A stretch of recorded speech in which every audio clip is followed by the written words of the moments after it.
Buenos días, bienvenidos a todos y a todas a este primer día de inauguración del doctorado.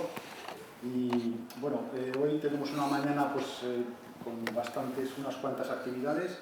Y bueno, la primera es la conferencia de Olga Martín Belloso, luego doctorandos o algunos ya cerca de leer o que ya han leído van a hacer una presentación sobre una guía para estudiantes escrita por estudiantes, cómo sobrevivir al doctorado en La Rioja.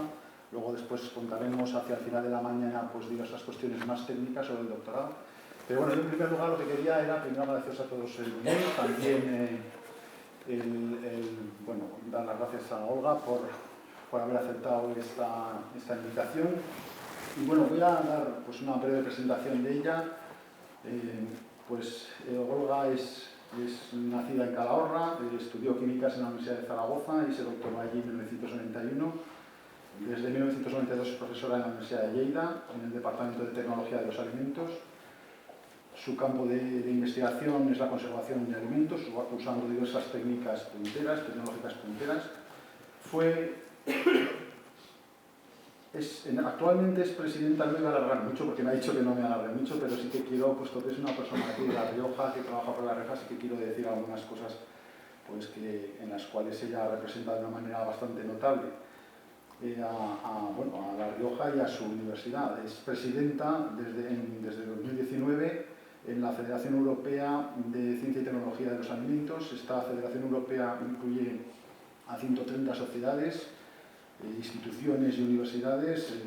Hay 100.000 expertos en alimentación en esa federación. Además esa es una de las razones por las cuales yo la conozco y la conocemos más aquí en La Rioja. Ha sido también directora de la Escuela de Doctorado de la Universidad de Lleida. Allí ella es catedrática en estos momentos y durante varios años también fue presidenta de la Conferencia de Directores de Escuelas de Doctorado. Bueno, ya no sé, voy a parar aquí. Entre sus cosas que le preocupan es los recursos para la alimentación, el mundial, la seguridad alimentaria, la sostenibilidad, el acceso a los alimentos en el presente y en el futuro. Bueno, pues nos va a hablar sobre este tema tan curioso. Muchos son los caminos, pero uno solo el método. Y bueno, pues ya le dejo la palabra. Gracias, Jesús. Me los has espantado, pobres. Bueno, pues, a ver, la verdad es que es una alegría venir aquí. Todos saben que venir a La Rioja para mí es, aparte de una costumbre que suelo hacer cada 2 o 3 semanas, pues evidentemente es un placer estar aquí y compartir el rato con vosotros. Y, por supuesto, pues pasar el fin de semana en Calahorra, como todos imaginaréis. Bueno, pues voy a ver si... Yo es que estoy más cómoda de pie, si me dejas. ¿Sí? Me dejas, vale, perfecto. Vamos a hablar de este tema tan curioso, que ya vais a ver que es algo que nos afecta a todos y que estoy segura que al final os vais a unir a mi causa, ¿vale? Pero bueno, vamos a... Tiene algo de alimentos, pero poco, poco. A ver, empiezo con estas 2 frases. La primera de todas es que el conocimiento nos hará libres. Eso se sabe desde el siglo IV a.C., que lo dijo Sócrates. Y parece ser que todavía no terminamos de entenderlo, ni de asumirlo. Pero creo que es fundamental, y sobre todo en una institución como la que nosotros estamos, que lo que intentamos es generar conocimiento, y vosotros en particular, si vais a empezar un doctorado, con más razón. Esto significa algo que era tremendamente importante para la generación de mi abuelo, en la cual había mucha gente que era analfabeta. Aquellas personas analfabetas eran conscientes de su limitación. Tan conscientes que el hecho de no poder leer, escribir, no poder saber lo que tenían alrededor les hacía sentirse tremendamente inseguros y todo el mundo les podía engañar y eran conscientes de ello. ¿Eso ha dejado de existir? No. digamos que hemos terminado con el analfabetismo entendiendo cómo leer y escribir, pero actualmente somos analfabetos. Somos analfabetos en muchísimas cosas y además parece que es un orgullo ser un analfabeto, no saber de las cosas, no profundizar. Si os fijáis, en muchos casos, a la persona que se marca como rara es a la que quiere aprender, la que quiere saber y la que está mejor valorada, más aceptada, es aquella que tiende hacia abajo, es decir, el típico que suspende y encima qué gracioso, qué majo, ¿no? Y estamos en esa sociedad en la cual el conocimiento cada vez está menos valorado cuando es cada vez más necesario. Seguiré con esto, no penséis. Y la otra frase es sabiduría popular o tradición popular. Estuve buscando por internet a ver quién era el autor, porque para mí el autor era mi abuelo, pero no, mi abuelo no era el autor, hay más personas que dicen lo mismo, ¿no? Lo busqué y ahí me encontré una vez más con la desinformación que nos rodea. Encontré que esta frase se le atribuían a un tal Arnoldo el Sabio. Yo busco Arnoldo el Sabio y me sale Arnau de Vilanova, que es alguien de Lleida. Y digo, pero no, resulta que es que no es lo mismo si sigues profundizando. Pero si no profundizas, lo que haces es decir que esta frase es de Arnau de Vilanova y te quedas tan tranquilo. Bueno, pues dejando esto aparte, la culpa de que yo hoy esté aquí la tiene mi abuelo. Mi abuelo, de Calahorra, venía de familia de agricultores, pero él era una persona muy inquieta. Por las noches estudió y llegó a ser mecánico de coches. De hecho, los primeros autobuses del Jiménez los arreglaba mi abuelo y cuando llegó la guerra, pues él estuvo aquí en Logroño, en talleres, porque arreglaba coches. Entonces se libró de ir al frente y de estar matando gente o que lo mataran a él. Por lo tanto, ya os digo que era una persona realmente inquieta y siempre me decía, tú, el saber no ocupa lugar, tú estudia, tú aprende. Y bueno, pues por alguna razón continúa la saga y la curiosidad por aprender. De hecho, bueno, ya os han dicho, yo estudié químicas, pero estudié aquí, en el colegio universitario hasta tercero, luego cuarto y quinto en Zaragoza. Y soy de las que estuvo en las batallas aquellas para que hubiera Universidad de La Rioja. Y bueno, yo terminé químicas, mi ilusión era trabajar en química orgánica, pero tuve la oportunidad de hacer la tesina en lo que antes era el INIA, la Estación Rioja-Navarra, ahí en Mendavia. Ahora creo que es el Centro de Investigaciones Agrarias o algo así, ¿no? CIDA. Pues ahí hice yo la tesina, pero ya análisis de vinos, ya me tuve que salir un poco del principio. Y luego empecé a trabajar en conservas vegetales, en San Adrián, al lado de casa, comía en casa de madre todos los días que no estaba fuera, claro. Y ya, pues en el mundo de las conservas empecé a trabajar, como comprenderéis, para una química orgánica, la microbiología y esas cosas era algo alucinante. Pero bueno, pues aprendí, estuve, y cuando ya pensé que no tenía que dedicar todas mis neuronas y todo mi esfuerzo para aprender en aquello en lo que estaba metido, dije, pues algo tengo yo que hacer. Y pensé, el doctorado. ¿Y por qué? Pues el doctorado precisamente porque entendía que es evidente, el grado más alto que uno puede conseguir en el mundo académico, pero que se conseguía de otra manera. No eran clases, exámenes, y las prácticas no era algo que controla el profesor y que tú vas a hacerlo y ya se sabe el resultado, sino que tenía ese punto de duda, ese punto de que no sabemos qué va a salir, porque es investigación. Y dije, pues esto me gusta, me parece que yo me voy a meter por ahí. Y empecé haciendo cursos de doctorado entonces y hablé con la empresa, que era la Asociación de Conservas Vegetales, lo que ahora es el CNTA, y sí que pude utilizar resultados de los que estábamos generando allí, porque si no lo tenía bastante mal para generar resultados, ¿no? Pero todo lo demás lo tuve que hacer en mi casa, o sea, de motu propio, y hasta me cogí un día de fiesta para poder ir a defender mi tesis. Pero os repito, hice la tesis por puro placer, por entretenimiento, por conseguir algo más y por ese gusanillo de saber qué era en realidad eso de la investigación, ¿no? y meterme un poco por ahí. No con ninguna intención de acabar donde he acabado, ¿eh? O sea, la hice simplemente porque sí. Y aquello fue un doctorado industrial. Entonces nadie hablaba del doctorado industrial, nadie sabía ni qué era eso del doctorado industrial, no existía, ¿no? Y me hace gracia porque, bueno, pues que yo tengo un doctorado industrial de alguna forma, ¿no? Y como os digo, al año siguiente, por pura casualidad y por un asunto familiar, me vi en la Universidad de Lleida. Resulta que el doctorado me había sido útil para encontrar un trabajo. ¿Por qué os cuento todo este rollo que es un poco, pues, el contar un poco la historia de uno? Pues os lo cuento porque la motivación para hacer el doctorado es algo muy, muy importante. Si vosotros pensáis en hacer el doctorado simplemente por tener un contrato de 3 años, pues la verdad creo que no estáis en el lugar ideal, porque en el doctorado no cuentan las horas, no se rige por las normas laborales si uno quiere tener éxito en ese trabajo. Por lo tanto, si solo pensáis en eso, ya os podéis ir marchando porque no es vuestro sitio. Si pensáis que vais a tener un mejor trabajo cuando terminéis solo por el hecho de ser doctores, también estáis equivocados.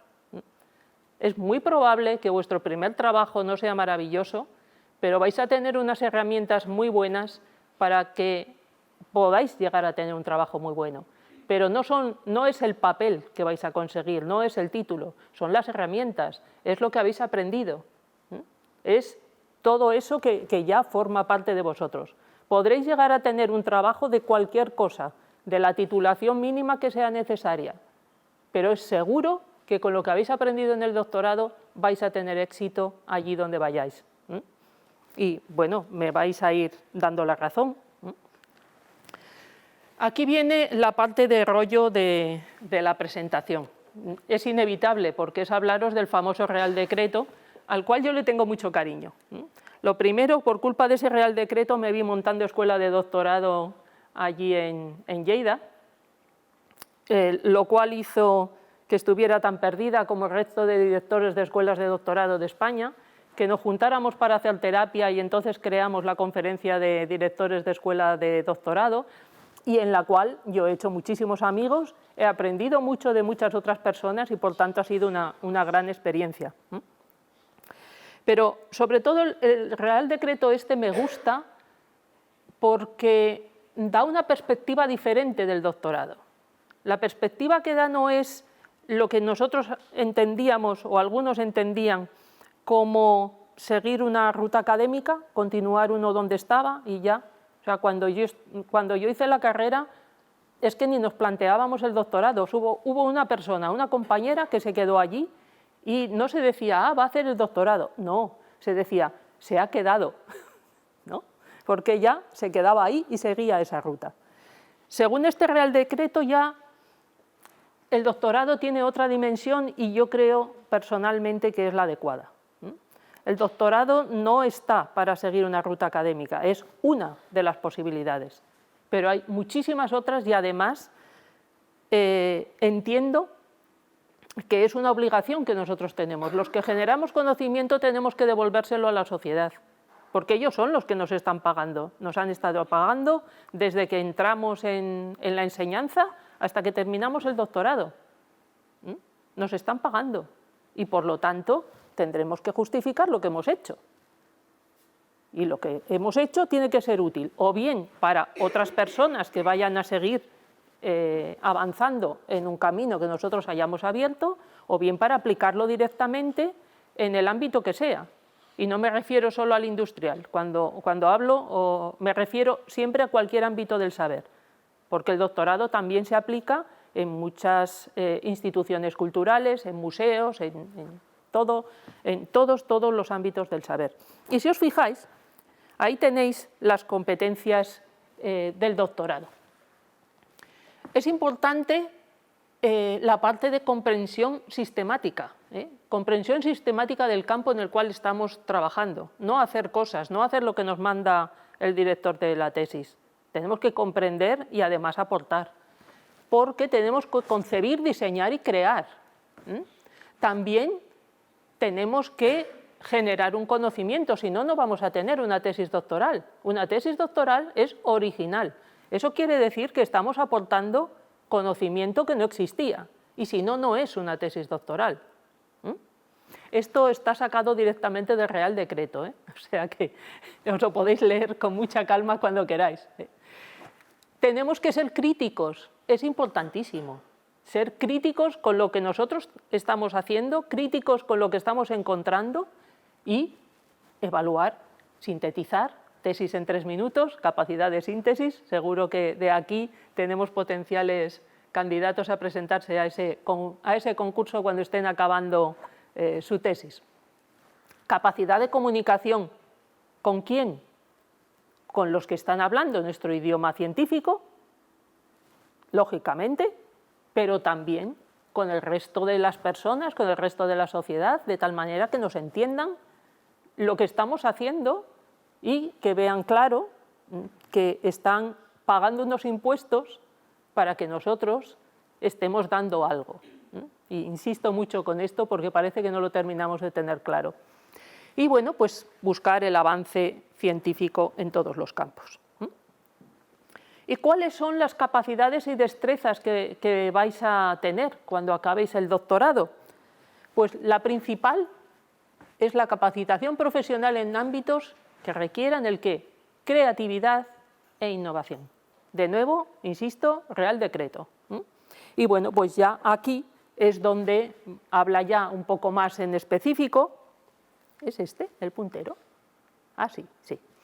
Bueno, importantísimo, saber encontrar información. Creo que eso sí que todos los doctorandos tienen muy clara la revisión bibliográfica. Pero no solo hay que hacer una revisión, es que hay que saber buscar cuando uno está haciendo esa revisión. Y no sirve, ¡ay, no he encontrado nada! Sigue buscando, que seguramente habrá algo. Algo que te sea útil, quizá no exactamente lo que tú estás buscando, pero algo útil seguro que sí. Esta es importantísima. Un doctor sabe encontrar preguntas clave para poder responder problemas simples y problemas complejos. Esa es una de esas capacidades que tiene que tener un doctor. Después, montar proyectos. Cuando acabéis el doctorado tenéis que saber montar proyectos, tenéis que saber diseñar, tenéis que saber desarrollar. Saber trabajar en equipo, en contexto internacional, multidisciplinar. Esto se habla mucho, pero os aseguro que es difícil. Trabajar en equipo es algo difícil, pero es que además es necesario y es obligatorio. Y lo del multidisciplinar, hay que entender que estemos en un contexto multidisciplinar, lo cual no significa que nosotros sepamos absolutamente de todo. Sí tener idea, sí saber de qué va, porque es la manera de encontrar esos puntos en común. Pero no pretendamos hacer lo que ya está haciendo muy bien nuestro vecino. Hablemos con él, colaboremos con él y avancemos juntos. Integrar conocimientos, eso es clave. Si no integramos conocimientos, no vamos a llegar a ninguna solución y esto es una obligación de un doctor. Y la crítica y la defensa intelectual de soluciones. Por tanto, hasta aquí Real Decreto. No, hasta aquí no, que nos queda otra del Real Decreto. Pero ya veis todo lo que cuando terminéis el doctorado vais a tener. Y bueno, pues aquí es otra parte más que viene literalmente en el Real Decreto y que a mí me gusta. Y es un poco lo que os estaba comentando ahora. En este Real Decreto no se ve a un doctor como alguien que solo sigue una carrera científica en la universidad o centros de investigación, sino como alguien que tiene todas aquellas herramientas para poder desarrollar una función.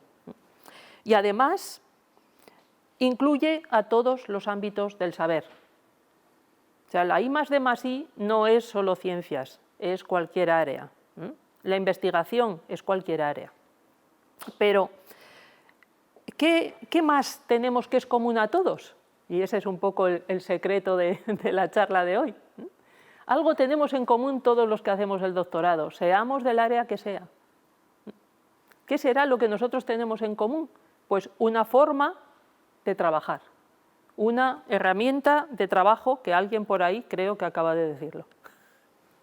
El método científico. El método científico es una herramienta que tenemos todos los que investigamos, sea del área que sea, le iremos dando distintos matices, pero es común a todos nosotros. Eso es lo que nos une, el método científico y el que tenemos que aplicar en todo nuestro trabajo y llegaréis a la conclusión que en alguna cosa más. El método científico no es un acto en sí mismo. Quiero decir que decir método científico y tener una solución no es automático. Es un procedimiento, es un proceso a través del cual tenemos muchas probabilidades de llegar a un determinado final. De hecho, es probable que lleguemos al final que nosotros queremos o no, porque para eso está el método científico, para aplicarlo y para que consigamos tener una información, generar un conocimiento con una base rigurosa y contrastada. Y eso es lo más importante, la herramienta principal que vais a tener todos vosotros. Todo lo demás os diría que no es accesorio, ni mucho menos, es muy necesario, es complementario. Pero lo central es el método científico como forma de trabajar. Y el método científico también es antiguo, no penséis. Digamos que la curiosidad del ser humano existe desde que estamos en la Tierra, por curiosidad y por necesidad. O sea que está claro que el método científico existe.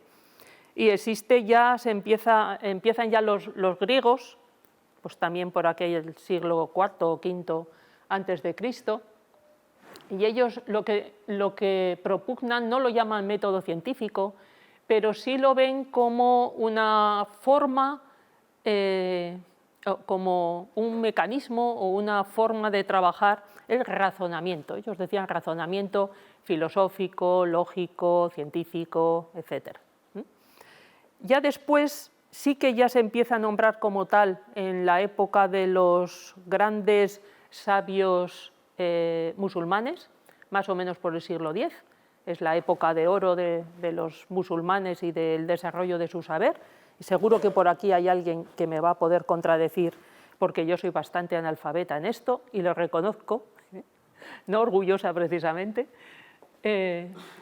y después ya llegan más o menos por el siglo XV-XVI, cuando tenemos la época de los grandes científicos y filósofos, ¿no? Leonardo da Vinci, Galileo Galilei. A él le debemos el que el conocimiento científico se separe de lo que era tradición y fe.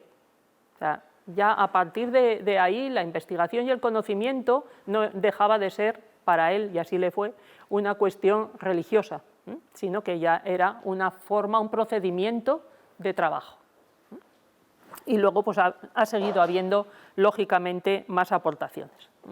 Pero ya veis que es algo innato y llegaréis al final a la conclusión de que lleváis toda la vida aplicando el método científico sin saberlo. Bueno, ¿en qué consiste? Pues consiste, ahora lo vemos muy por encima y luego vemos un poquito más paso a paso, ¿no? Consiste lo primero en hacer una observación, hacerse una pregunta y a esa pregunta pues, le vamos a formular una hipótesis. Una hipótesis que tendremos que probar si es verdadera o no. Si esa hipótesis es verdadera, podemos sacar unas conclusiones, incluso pues, publicarlo, contarlo al resto de la comunidad, científica o no, y ya habremos llegado ahí. Si esa hipótesis no es verdadera, se demuestra que no lo es, tendremos que volver a hacer otra hipótesis. No es que la hipótesis fuera ni buena ni mala, las hipótesis no son buenas o malas, se demostrará que es verdadera o que no. Y no siempre tenemos que acertar, y también os lo digo, cuando planteamos un proyecto, cuando planteamos una tesis doctoral, hay unas hipótesis, pero no es obligatorio que salga eso, porque si fuera obligatorio, sobra la investigación, sobra nuestra actividad. Cuando presentamos nosotros proyectos para conseguir dinero y que vosotros podáis hacer las tesis, es curioso porque se pretende que lo que nosotros estamos proponiendo se vaya a cumplir. Pues no, no necesariamente, y tenemos también que incluso pues, tener un plan de decir, bueno, si no se cumple lo que yo pretendo, si a mitad de camino, si un proyecto va a tener 3 o 4 años y resulta que en el segundo año se demuestra que mi hipótesis no era buena, ¿qué hago? Lo que no puedo hacer es seguir como si lo fuera, porque no es así. Entonces, las hipótesis hay que probarlas y seguir. Entonces, este es el método científico como tal, y tiene 2 características muy importantes. La primera de ellas es que sea reproducible. O sea, un método científico lo que nos ayuda es a tener una serie de datos, observaciones, y si estamos haciendo experimentos, pues que cualquier otra persona, en otro lugar, en otras circunstancias, sea capaz de, haciendo lo mismo, llegar a la misma conclusión. Que eso es importante también. A veces se llega a distintas conclusiones, pero porque no hemos hecho lo mismo. Entonces, es muy importante tener en cuenta que sea reproducible. Un método científico, cuando lo aplicamos, tenemos que llegar, sea quien lo hace, tenemos que llegar a lo mismo. Y si no, pues tendremos que estudiar por qué. Eso es importante. Y también refutable. Es decir, tenemos que verificar que eso que nosotros estamos diciendo, en un momento dado, puede ser una conclusión lógica, pero en otro, con otra información que quizá no teníamos o no habíamos encontrado o no se había generado aún, se ve que no es exactamente eso, que puede ser otra cosa. Bueno, las verdades a esas que llegamos no lo son en sí mismo para siempre. Si alguien demuestra que eso es diferente, pues bienvenido sea. Por lo tanto, el método científico nos ayuda a que cuando digamos algo tengamos una base cierta y segura detrás. Es lo más importante que tiene. Bueno, y aquí vienen mis alimentos. Yo no podía quedarme sin mis manzanas. Entre otras cosas, trabajo en fruta cortada y bueno, pues era parte de lo que tenía que poner, os faltaría más. Primer paso. Primer paso, ¿cuál es? La identificación del problema.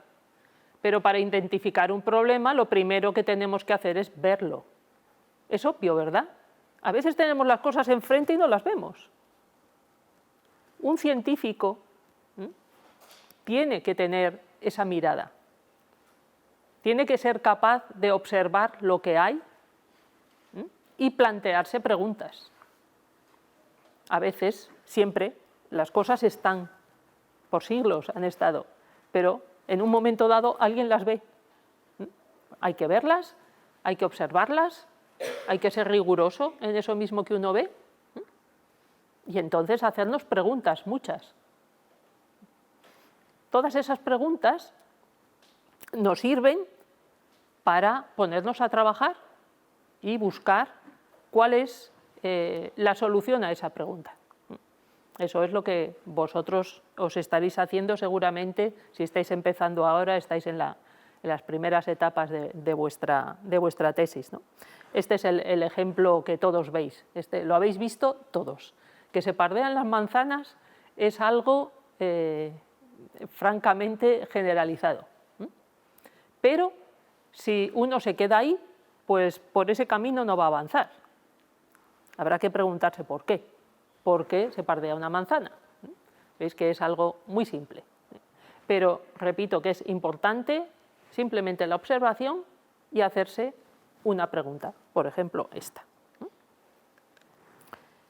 Y entonces aquí viene algo importantísimo, que es la hipótesis.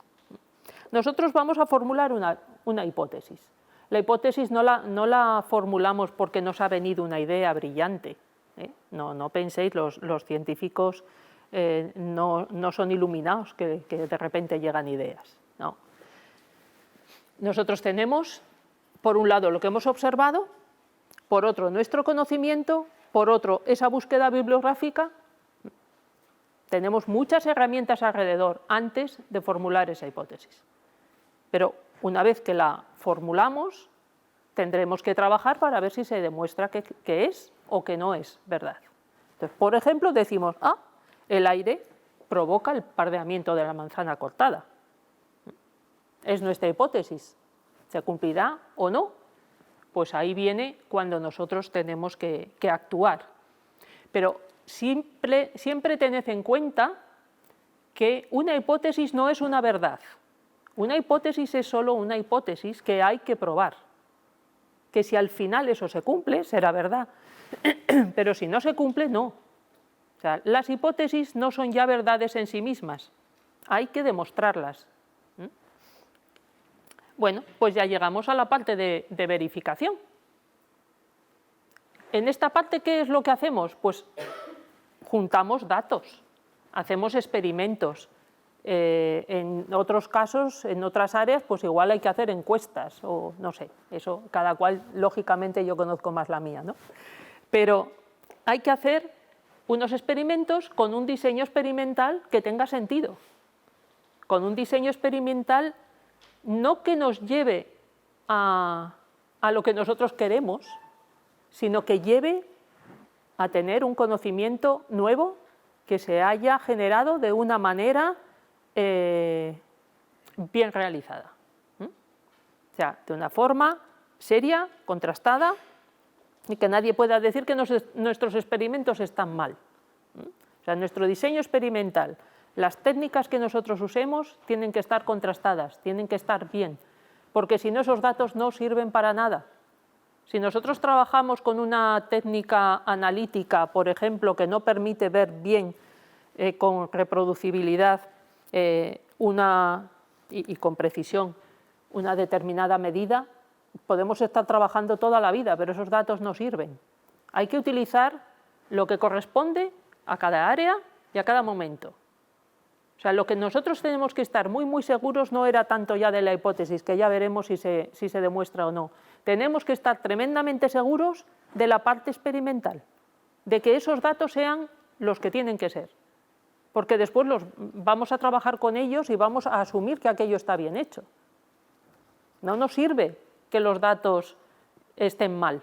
Los datos tienen que estar bien obtenidos, sean buenos o malos, sean lo que queremos o no.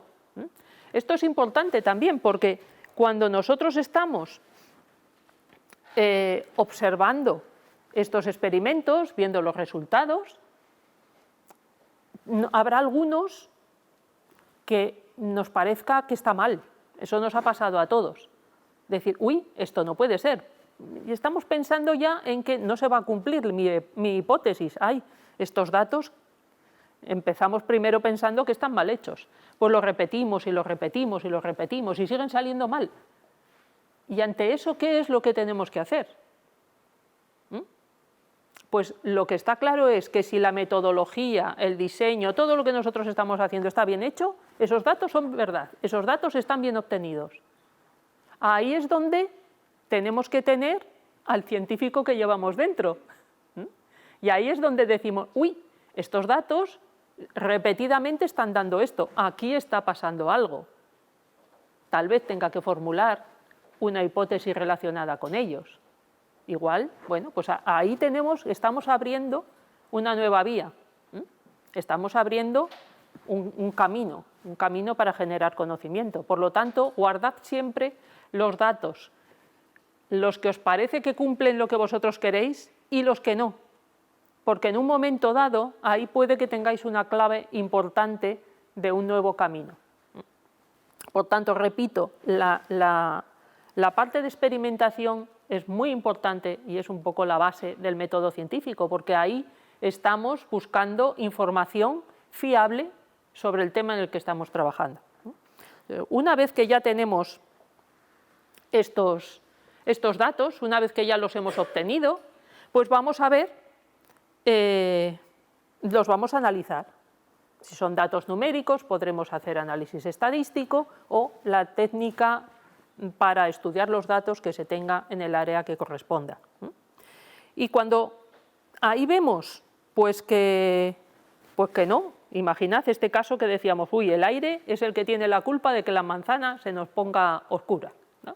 Si resulta que el aire no es, porque lo hemos puesto repetidamente en condiciones totalmente controladas y sabemos que ahí solo está influyendo presencia de aire y esa manzana no se nos ha puesto negra, pues no era el aire.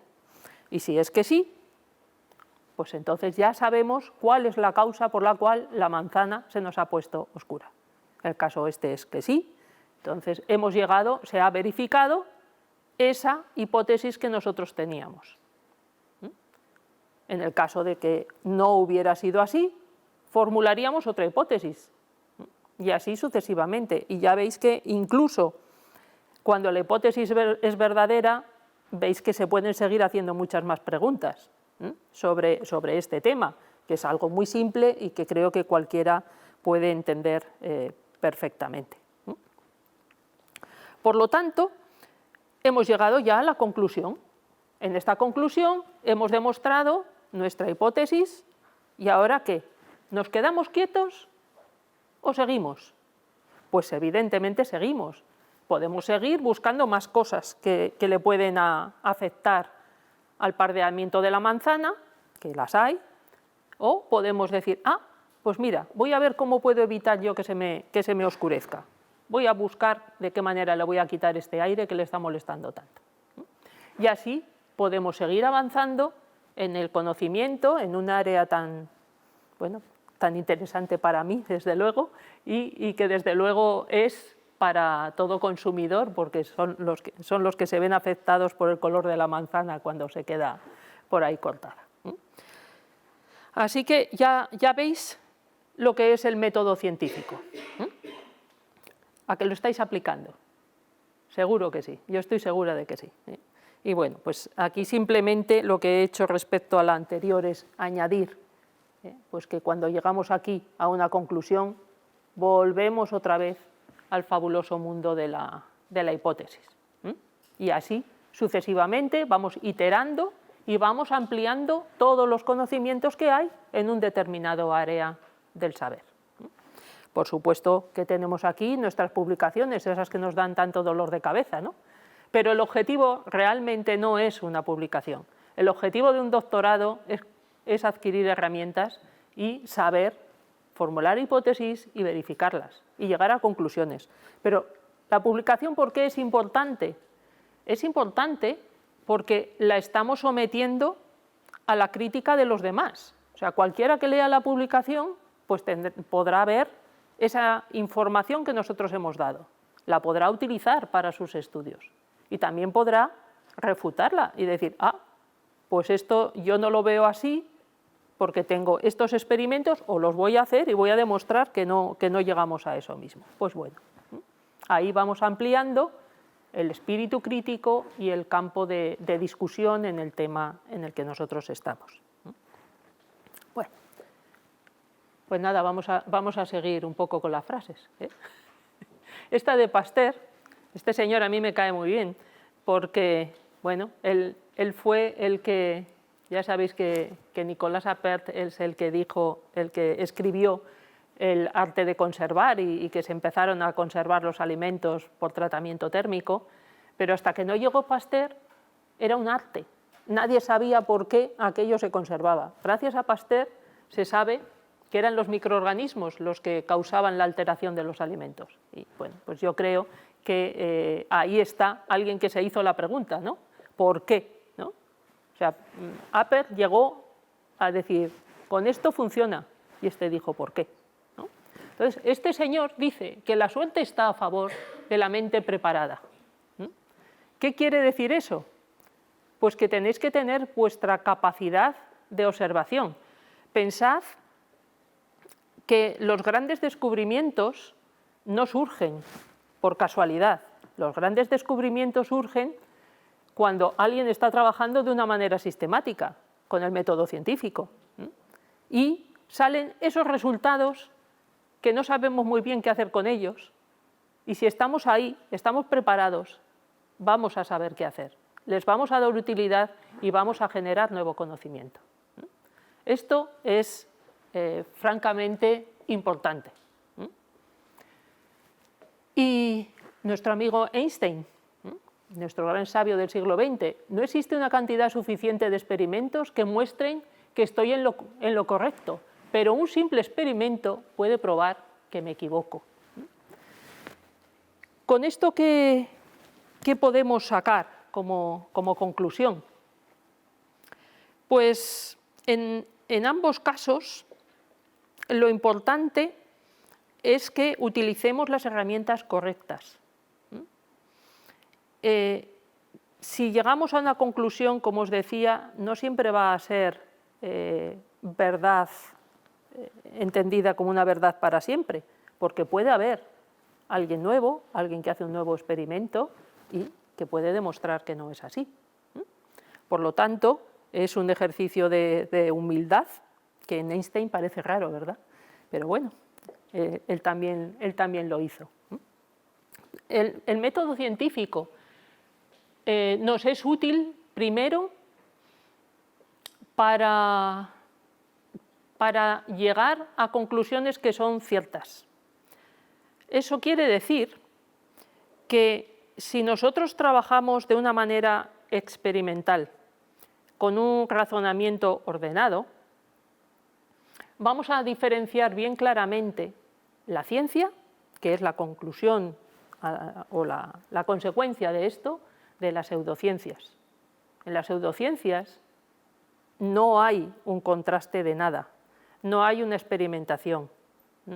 Por lo tanto, que quede bien claro que el procedimiento es el que hace que lo que nosotros estamos haciendo está bien y es aplicable y lo podemos utilizar, y no lo otro que, bueno, pues ya sabéis lo que es, el fruto de cualquier otra cosa.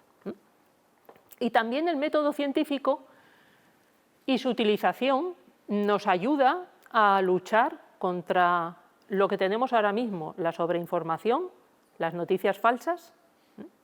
Tenemos que aplicarlo también ahí. Tenemos que entender que solamente será una noticia útil aquella que se ha conseguido de alguna manera coherente, como sería el método científico. Tenemos que luchar contra ellas y en ciencia lo hacemos.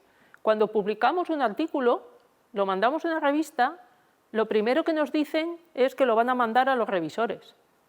Los revisores no son el enemigo, simplemente es el contraste de un experto que puede ver algo que tú no has visto y que te puede decir, mira, es que esto no está bien. O sí, pues además también le podrías hacer esto y llegarías a una conclusión más sólida, ¿no?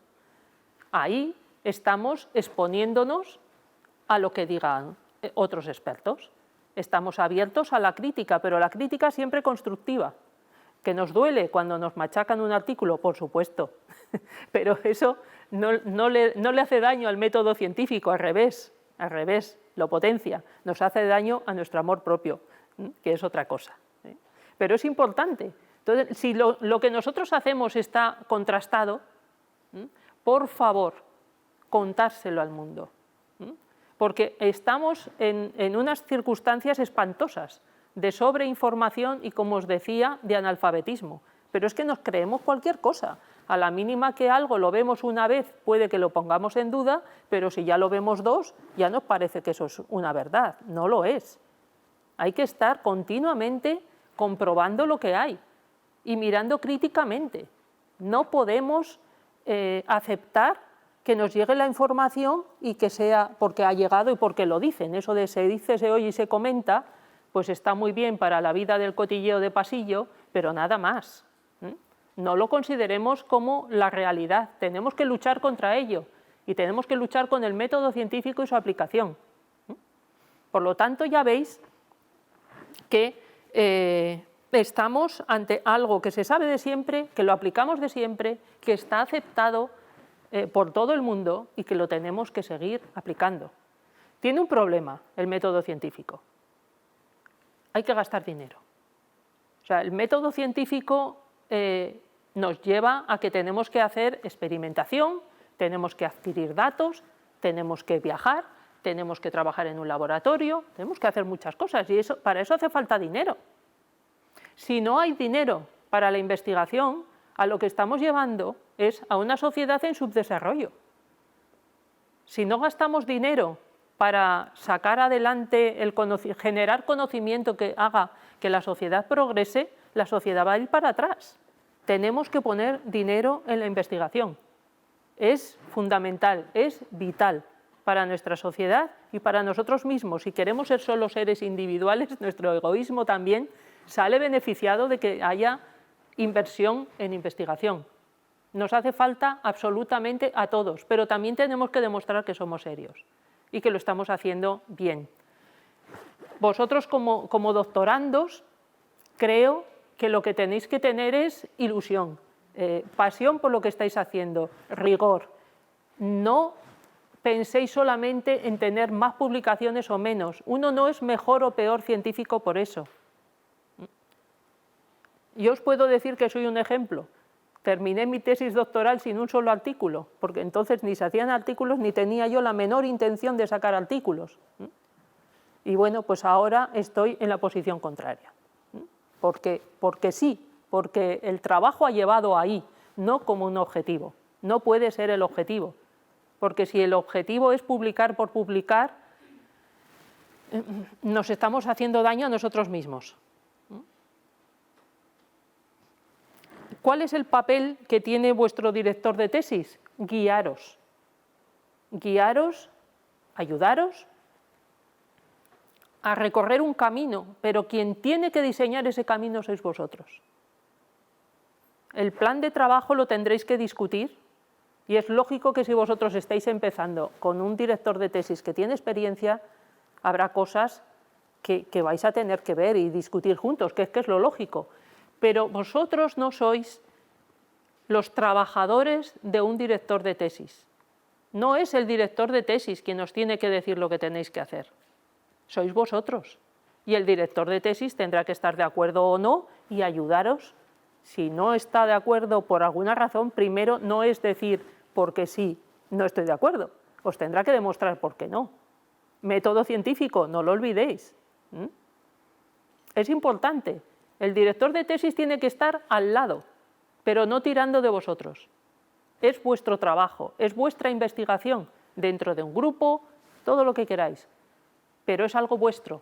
Cuanto más esfuerzo, más dedicación, y no lo llamo horas, lo llamo esfuerzo y dedicación bien empleado, utilicéis, tantos mejores resultados, tanto mejor conocimiento vais a generar, y tanto más vais a poder devolver a la sociedad en la que estáis trabajando. Por lo tanto, yo os animo a seguir en ese camino y realmente que apliquéis el método científico en todo, en todo. Yo os diría que en mis años he tenido de todo, lógicamente, aciertos y fallos. Pues os puedo asegurar que cualquiera de los fallos míos han sido por no hacerle caso al método científico. El método científico, pues es eso, corazonadas, olvídate, solo comprueba si es verdad, compruébalo. A veces una corazonada te lleva a un buen camino, pero compruébala, no te quedes ahí. Y esto es gracioso cuando les dije a algunos de mis doctorandos, bueno, que habían sido doctorandos míos, que iba a venir y os iba a hablar del método científico, les di un ataque de risa.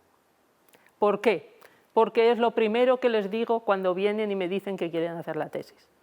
Yo les digo lo que tienen, que van a hacer una tesis significa que van a aplicar el método científico y les animo a que lo apliquen en todos los aspectos de su vida.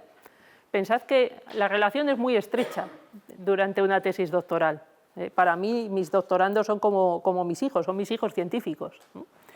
Y pasamos muchas horas juntos. Yo sé perfectamente cuando ellos están pasando una mala época o cuando está ocurriendo algo. Y siempre les digo, cuando están así, les digo, aplica el método científico.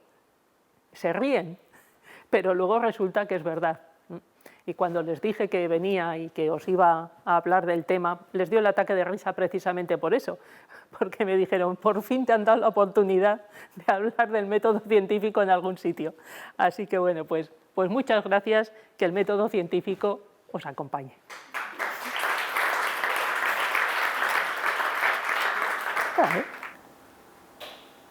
Yo lo único que he visto durante la intervención es que, en mi caso, por ejemplo, como jurista, aplicamos el método científico, pero de una manera, yo creo, diferente, que lo has dicho al principio también, ¿verdad? Que en cada área de conocimiento pues, se ha aplicado de determinada manera, no trabajamos con datos, no experimentamos, sino que sobre todo ponemos a prueba tal vez las palabras del legislador, las palabras de los jueces, pero estoy de acuerdo. Sí, pero también tenéis datos. Tenéis, por ejemplo, bueno, sentencias anteriores de unos, de otros, tenéis frecuencia de respuesta de jueces a las cosas, o sea que en cada ámbito se trabaja de distinta manera y dentro del método científico hay muchos métodos que lo tienen de paraguas. Entonces, por eso digo que sirve para cualquier disciplina y en las ciencias sociales es fundamental. Por lo tanto, sí lo aplicas. Sí. Yo decía que lo que decir que lo aplicamos, pero ya al principio la primera diapositiva ha sido con ciertas variaciones que son lógicas para cada una de las disciplinas.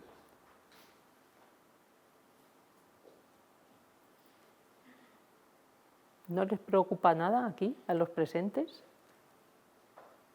¿Lo vais a utilizar para ir contra las pseudociencias? ¿O estáis a favor de las pseudociencias? ¿Os gustan? ¿Le ponéis un like o no? Bueno, como ahora todo se mide en likes, tristemente, o sea, dentro de poco, y esto me da mucha pena decirlo, nuestros artículos ahora mismo se valoran como quien dice en cantidad. Tienes muchos artículos y están en el cuartil no sé cuántos. Vale. Es una pena porque todos sabemos que tenemos artículos mejores y peores. Tenemos artículos de los cuales estamos muy orgullosos porque entendemos que el avance de conocimiento que hay ahí es un salto incremental importante. Y otros, pues es un salto, pero no tan importante. Y a veces, en este mundo que está tan cuantificado, se pierde esa diferencia entre uno y otro. Y encima, si os fijáis, los tenemos mejor o peor, o las revistas están mejor o peor por el número de citas. Y yo muchas veces digo, si alguien cita un artículo mío para decir que está mal, también me cuenta la cita.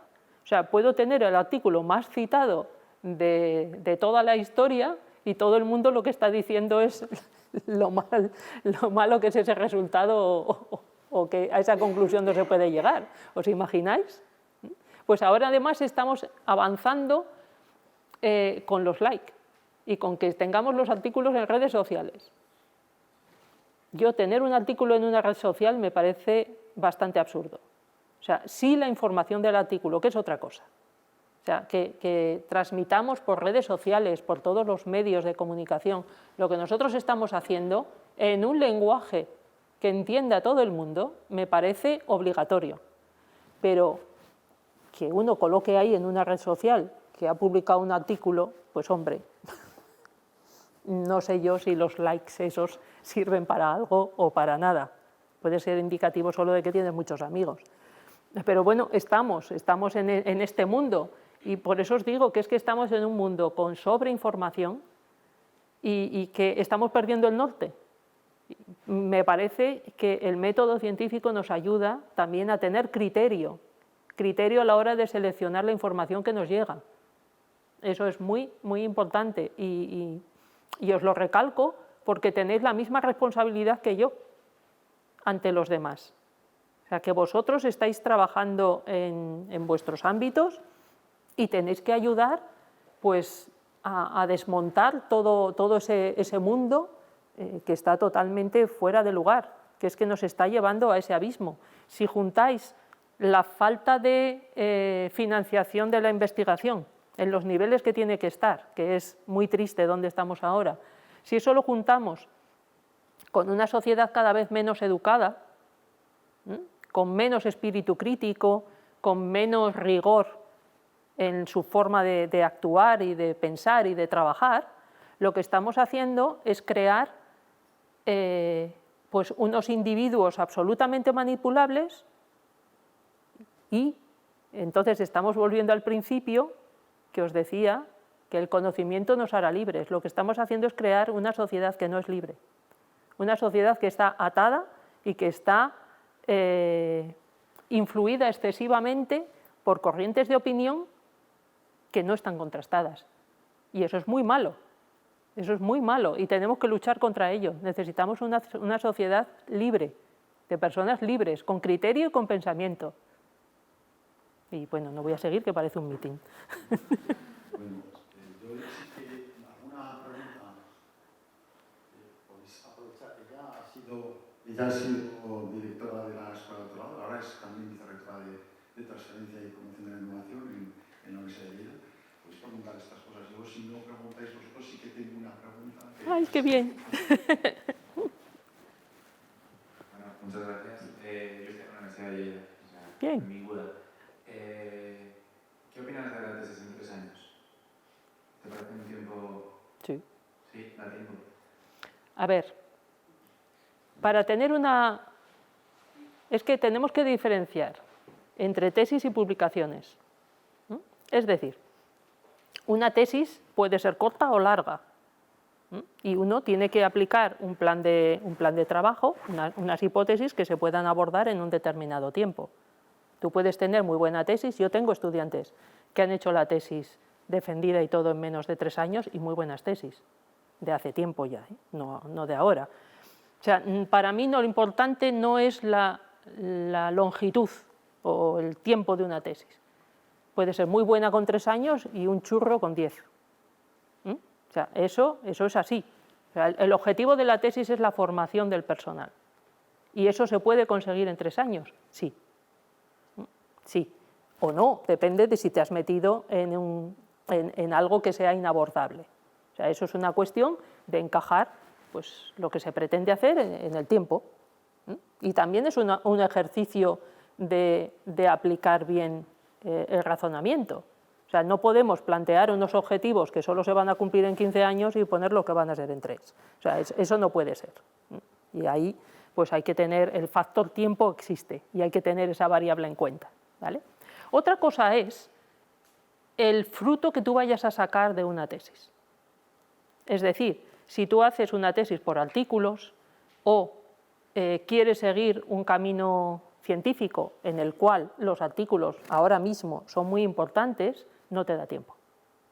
O sea, en 3 años no puedes tener publicados 4 artículos y además tener la tesis acabada y además, eso no puedes.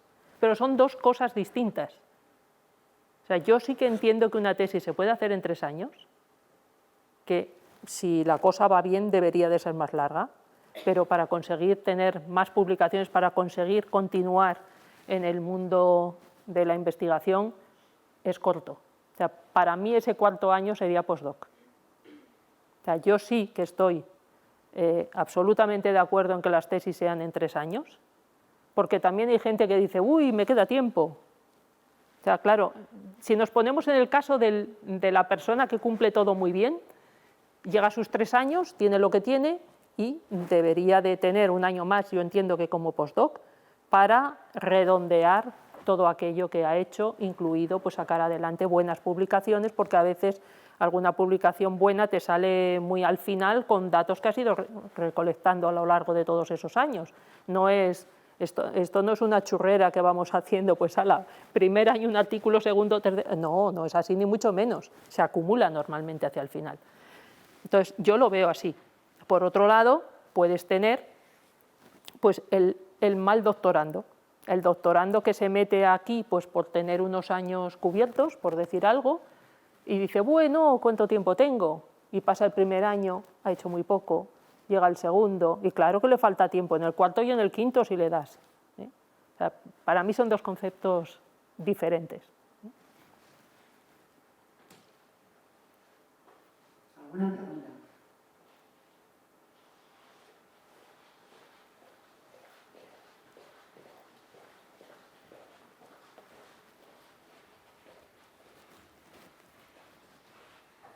Bueno, que escuché en algún diario así que desde la ciencia como que se está publicando mucho y refutando muy poco, y que había algún movimiento intentando evitar esto.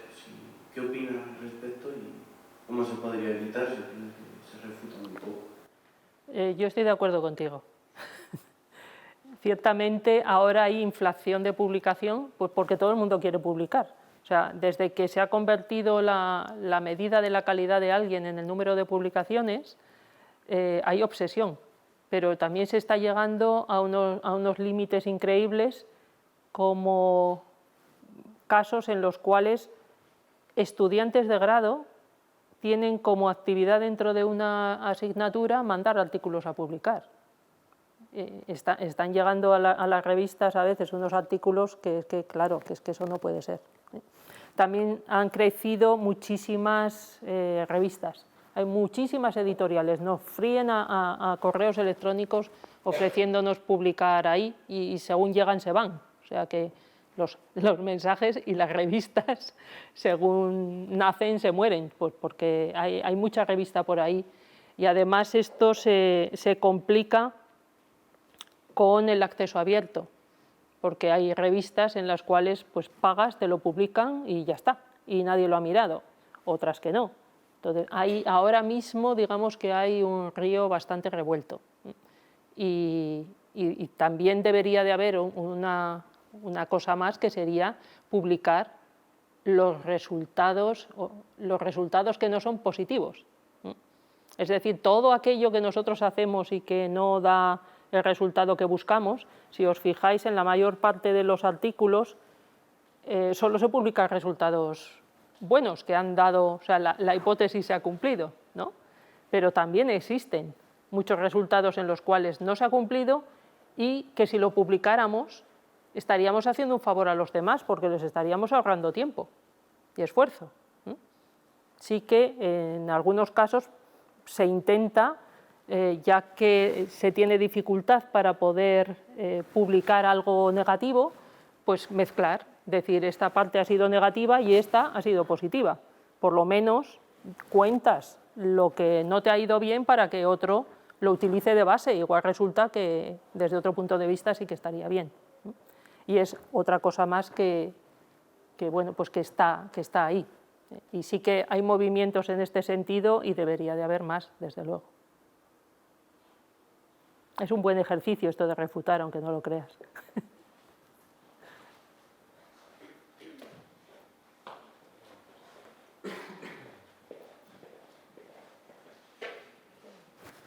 Yo lo que quieras, tú mandas. Por cumplir el horario, la verdad es que me encanta que preguntéis. Una última pregunta, si acaso. Porque os vaya bien. Bueno, solamente quería hacer una pequeña puntualización para la gente que está empezando.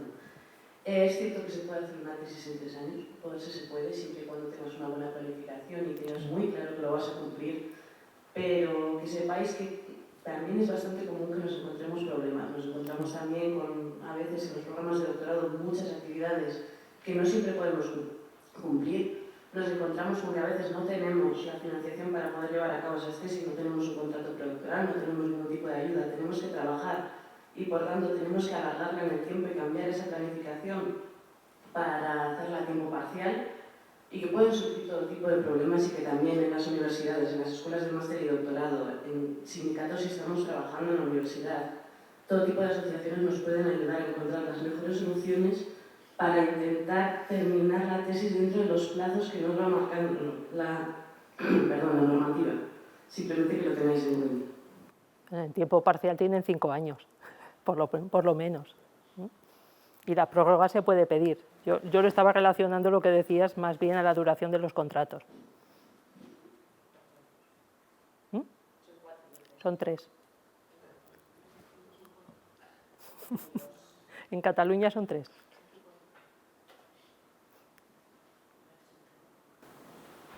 Bueno, pues como decía, era la última pregunta por cumplir un poco el horario, vamos retrasados, pero también hemos empezado un poco tarde.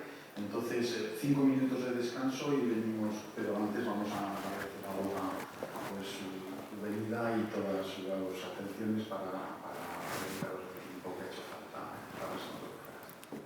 Gracias a vosotros.